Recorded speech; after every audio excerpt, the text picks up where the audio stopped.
मशरिक़ वस्ती में अमन की ख्वाहिश लेकर अमरीका और ईरान के वफूद स्विट्ज़रलैंड पहुंच रहे हैं, तो दूसरी जानिब इसराइल अमन को तबाह करने पर तुला हुआ है। जंगबंदी मुआहदे के बावजूद मुसलसल लिबनान पर बमबारी कर रहा है।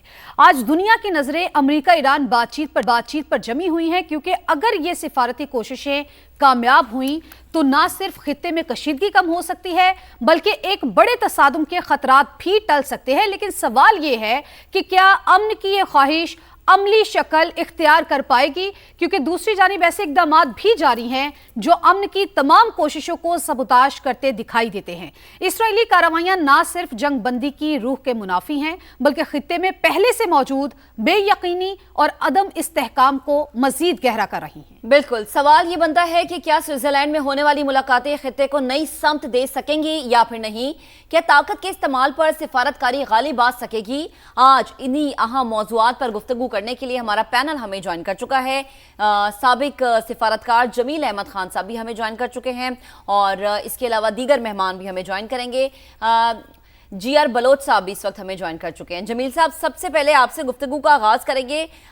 जो स्विट्जरलैंड में बैठक लगने वाली थी, पहले उसके बारे में कहा गया जी कि मौखर कर दी गई है, और फिर उसके बाद उसकी जो मेन वजह थी वो यही सामने आ रही थी क्योंकि लबनान पर हमले हुए, इसीलिए ईरान जो है वो बैक फुट पे चला गया। अब दोबारा से बैठक लगने की पेशगोई की जा रही है। स्विस हुकाम ने भी इस बात की जो है वो तस्दीक कर दी है। आपको क्या लगता है ये जो बैठक लगेगी, जिन जिन चीज़ों पर मामला तय होंगे, उसमें मेन चीज़ यही होगी कि क्या लबनान सुर्ख लकीर है, हमला हुआ तो तमाम तर मामला दोबारा मौखर हो जाएंगे? इसलिए कि ये MOU का पहला नुक्ता यही है। MOU के पहले नुक्ते में यही है कि immediate permanent cease fire on all front including Lebanon, और फिर उसमें साथ में इसी नुक्ते में पहला नुक्ता ईरान ने शुरू से इस पे एम्फेसाइज किया था। ईरान के लिए ये रेड लाइन है लेबनान और हिजबुल्लाह, तो ईरान ने और ये शामिल करवाया अपने MOU में।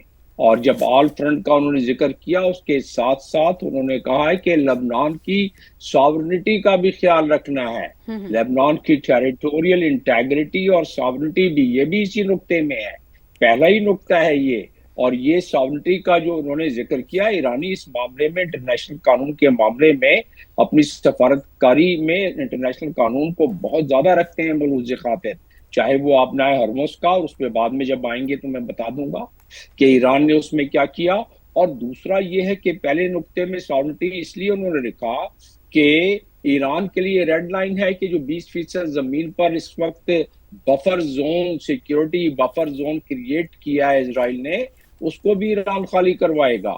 इसलिए कि किसी मुल्क के ये इंटरनेशनल कानून article 2 of United nation charter, उसके तहत किसी मुल्क के जमीन पर कोई और मुल्क किसी बहाने से भी कब्जा कर ले तो मतलब कहने का मकसद ये कि रेड लाइन है ईरान की, और वो उसने बड़े खूबसूरती के साथ अपनी सफारतकारी के साथ अमेरिका की मजबूरियों को देखते हुए अपनी बात मनवाई।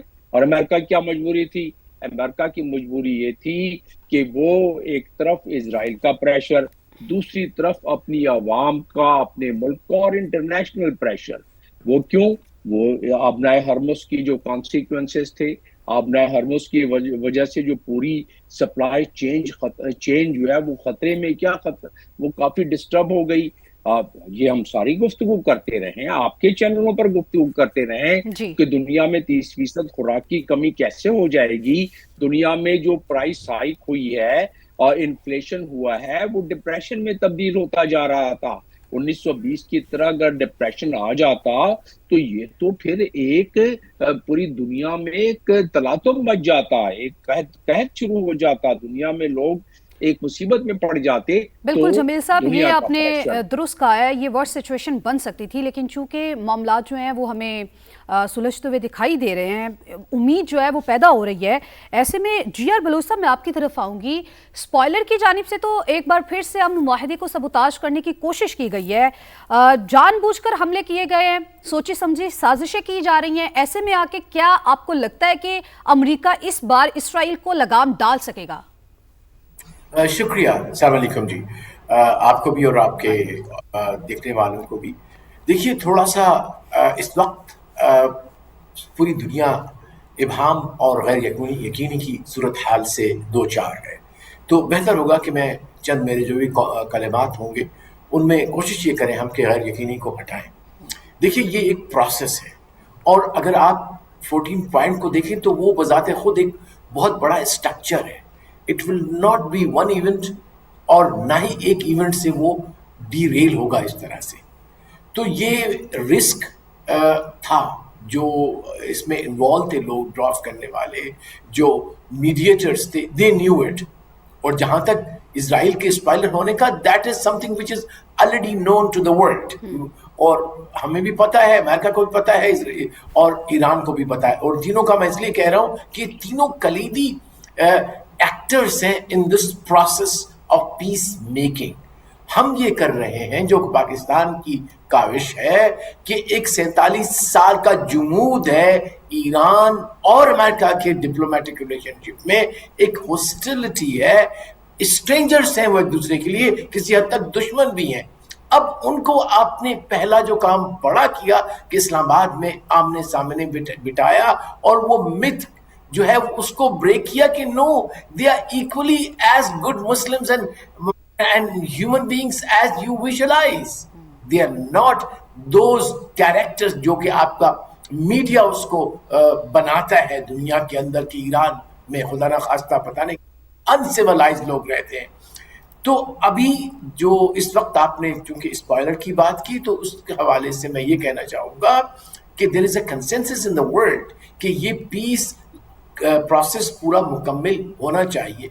अब इस कंसेंसस को तोड़ना इजराइल के बस में नहीं है, या अगर कोई और भी सोच रहा है कि इसको हमने डीरेल करना है, चूंकि पाकिस्तान सामने आ रहा है, लिहाजा मुझे बहुत यकीन है, और ये यकीन बेस्ड है ऑन टैंजिबल कैलकुलेशन। लेकिन जीआर साहब, मेरे सवाल का दूसरा पॉइंट भी वही है कि जाहिर सी बात है, स्पॉइलर है, स्पॉइल करने की कोशिश तो करेगा ही, इस तरह की हरकतें तो करेगा ही, लेकिन उसको रोकना भी बहुत ज़रूरी है। अगर ना रोका गया तो इसके कॉन्सिक्वेंसेस जो है वो बहुत बुरे सामने आ सकते हैं।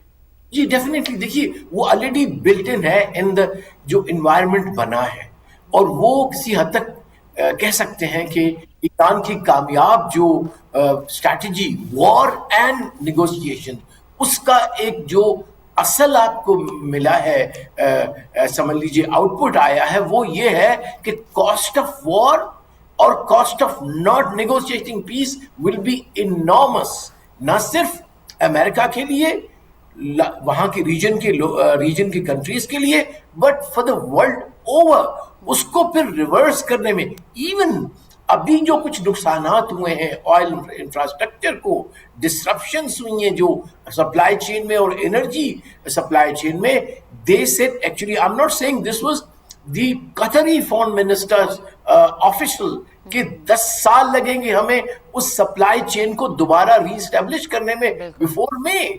तो अगर खुदा ना खास्ता इस इजराइल के स्पॉइल होने से पूरी economy of the world is put down or the peace is put down, I don't think this is an acceptable risk for all the actors across the board, whatever ideological उसके होंगे। लेकिन after all उन्होंने अपने economic, political और strategic interest को सामने रखना होता है। whatever love they have for Israel, when people do argue कि जी उसका इतना होल्ड है, वो इतना वहां पे इजराइल का लव है कि they cannot. No, it's not at all. Now the world is standing at an entirely different configuration.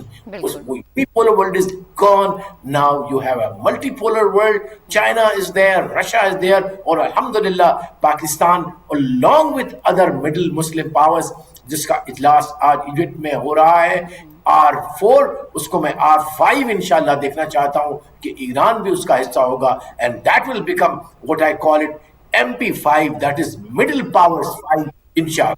इंशाल्लाह।